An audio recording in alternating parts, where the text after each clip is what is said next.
दोस्तों आरबीआई की तरफ से एक गाइडलाइंस आया है जो कि आप लोगों के साथ शेयर करने वाला हूं। जी हां दोस्तों, एक नया अपडेट आया है और ये गाइडलाइंस जो है आप लोगों के लिए थोड़ा सा जो है नाखुश करने वाला है। आप लोगों को ये गाइडलाइंस सुनने के बाद शायद आप लोगों का यहाँ पर थोड़ा सा खराब जो है हो सकता है, यहाँ पर आप लोगों को बैड न्यूज़ जो है मिल सकता है। अब ये गाइडलाइंस आखिर है क्या? यहाँ पर जो भी गाइडलाइंस लाया है ये आप लोगों के लिए नहीं लाया है, ये लाया है बैंक और एनबीएफसीज के लिए।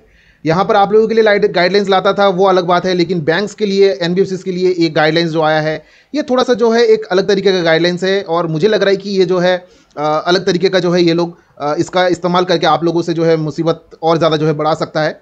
तो वीडियो पूरा देखिए दोस्तों, आप लोगों को सही तरीके का जानकारी देने वाला हूँ इस वीडियो में। आप लोगों को ज़्यादा कुछ जो है आरबीआई का गाइडलाइंस क्या क्या है, कौन सा वो गाइडलाइंस है, 10 गाइडलाइंस आया है, पॉइंट्स आया है जो कि आप लोगों को इस वीडियो में बताने वाला हूं। तो वीडियो पूरा ध्यान से देखिएगा दोस्तों। अगर आप लोग नए हो, अभी तक सब्सक्राइब बटन प्रेस नहीं किए हो, तो सभी से मैं रिक्वेस्ट करना चाहता हूं सब्सक्राइब बटन प्रेस करके बेल आइकन को जरूर प्रेस कर दीजिए। इससे क्या होगा, जो भी लोन रिगार्डिंग इन्फॉर्मेशन आप लोगों के साथ शेयर करूंगा इंस्टेंटली आपको नोटिफिकेशन में मिल जाएगा।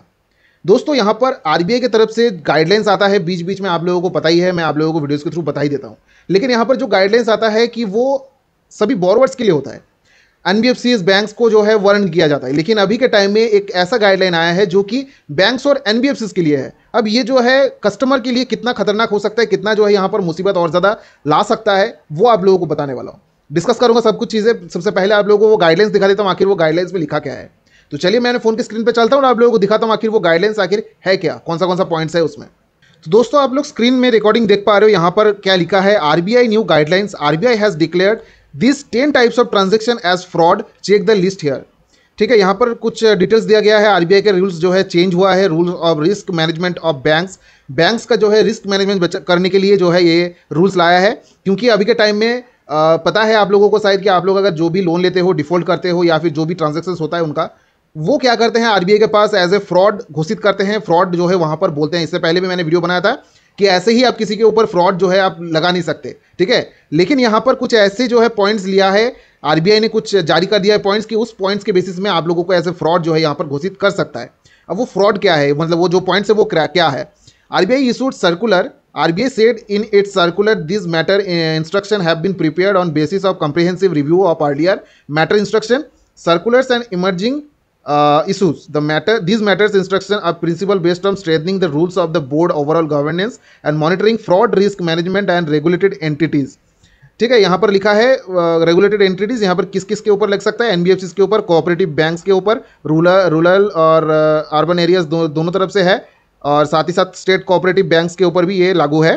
ठीक है, कुछ 36 जो है सर्कुलर था उसको रिमूव कर दिया गया है और अभी जो है नया 10 जो है सर्कुलर लाया है। See list of fraud transactions to maintain uniformity and consistency when bank reports fraud incident to RBI through the web portal by filing fraud monitoring returns।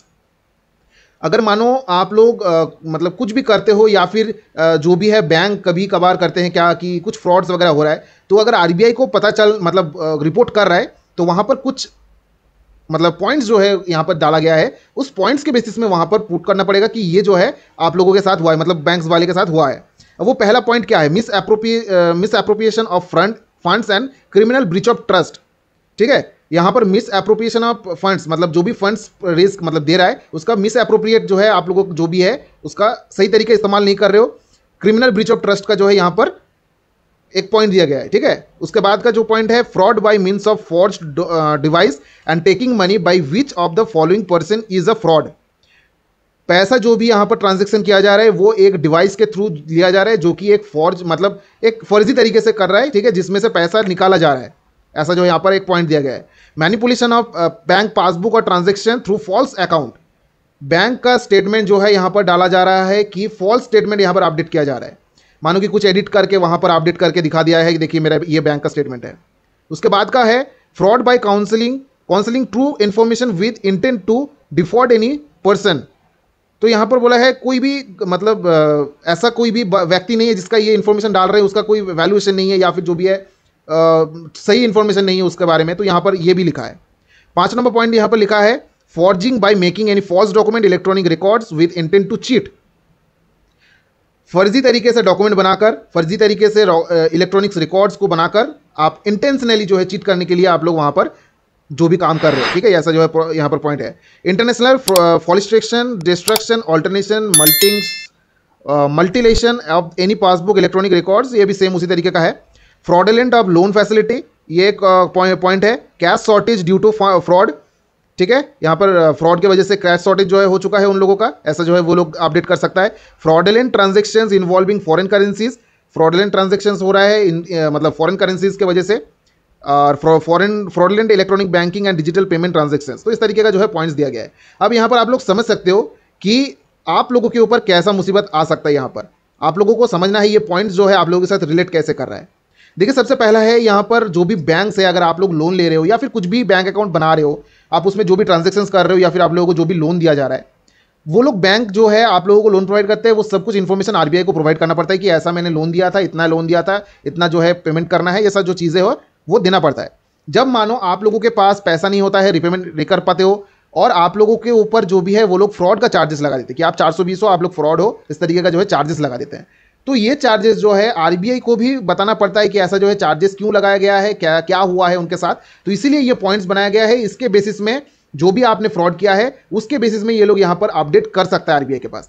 सिर्फ ये लोन डिफॉल्टर्स के लिए नहीं है, ये बैंक और एनबीएफसीज में जो भी है अकाउंट्स है या फिर मतलब बैंक्स के ऊपर जो भी अकाउंट्स है उसमें जो भी ट्रांजेक्शन्स वगैरह हो रहा है उसी के बेसिस में जो है यहाँ पर सब कुछ पॉइंट्स दिया गया है कि अगर उसमें भी कोई फ्रॉड वगैरह हो रहा है तो वो भी वहाँ पर अपडेट कर सकता है, सिर्फ लोन में नहीं, ये सभी में है। अब लोन के ऊपर जो है ये दिक्कत क्या आएगा, बैंक और एनबीएफसीज आप लोगों को हमेशा फ्रॉड ही मानते हैं। अगर आप डिफॉल्ट करते हो, जेन्युइन तरीके से कर रहे हो, फिर भी वो लोग आप लोगों को फ्रॉड मानेगा। और वो मानेगा कैसे, वो मतलब जेन्युइन तरीके से आप लोग बोल रहे हो कि भाई इंटेंशनली आप वहां पर फ्रॉड कर रहे हो, आप लोग जेन्युइन डिफॉल्टर नहीं हो, आप लोग फ्रॉड कर रहे हो यहाँ पर। तो ये चीज़ जो है यहाँ पर अपडेट करने के लिए ऐसा ऐसा पॉइंट्स दिया गया है, लेकिन आप लोगों को डरने की घबराने की जरूरत नहीं है।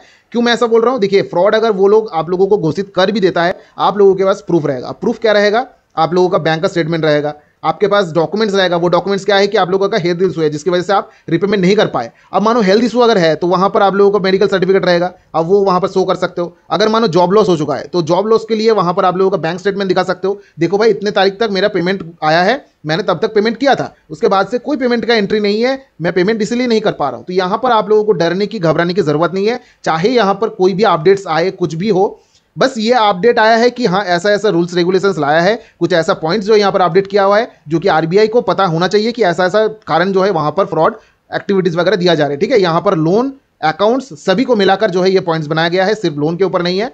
अगर आप लोगों को लग रहा है कि ऐसा जो है फ्रॉड वगैरह आप लोगों के लिए अपडेट कर दिया है तो आप लोगों को डरने की घबराने की जरूरत नहीं है। आप लोगों के पास बहुत ज्यादा जो है एविडेंस वगैरह प्रूफ है। आप लोग नहीं है आप लोगों के पास तो आप लोग बना भी सकते, कोई भी दिक्कत नहीं है। ठीक है, तो यहाँ पर दिक्कत वाली बात नहीं है, आप लोगों को डरने की जरूरत नहीं कि आपके ऊपर कोई भी एक्शन वगैरह लेगा। ये सिर्फ एक क्या है कि नॉर्मल सा एक अपडेट है। ठीक है, बैंक की तरफ से आरबीआई के पास एक अपडेट जाएगा ताकि उन लोगों को भी पता चले कितना पैसा फ्रॉड हो रहा है, क्या हो रहा है, क्या नहीं हो रहा है, वो एक ट्रैक कर पाएगा उस रिपोर्ट को। ठीक है, बस इसीलिए जो है ये अपडेट दिया है। और ये जो है ज़्यादातर जो है आप लोगों को ज़्यादा मुश्किल होने वाला नहीं है, मैं ये आप लोगों को बोल रहा हूँ, क्योंकि यहाँ पर जो भी है आप लोगों को कोई भी डायरेक्टली इफेक्ट करने वाला नहीं है। अगर होता भी होगा तो भी कोई दिक्कत नहीं है। ठीक है, कोई भी दिक्कत आने वाला नहीं है। तो दोस्तों, आई होप कि इस वीडियो से आप लोगों को जो भी इन्फॉर्मेशन प्रोवाइड किया है अच्छा लगा है। अगर इन्फॉर्मेटिव लगा है तो लाइक करें, दोस्तों के साथ भी शेयर करें, सब्सक्राइब बटन प्रेस करना ना भूलें। तब तक के लिए चलते रहो, टेक केयर, जय हिंद, जय भारत दोस्तों।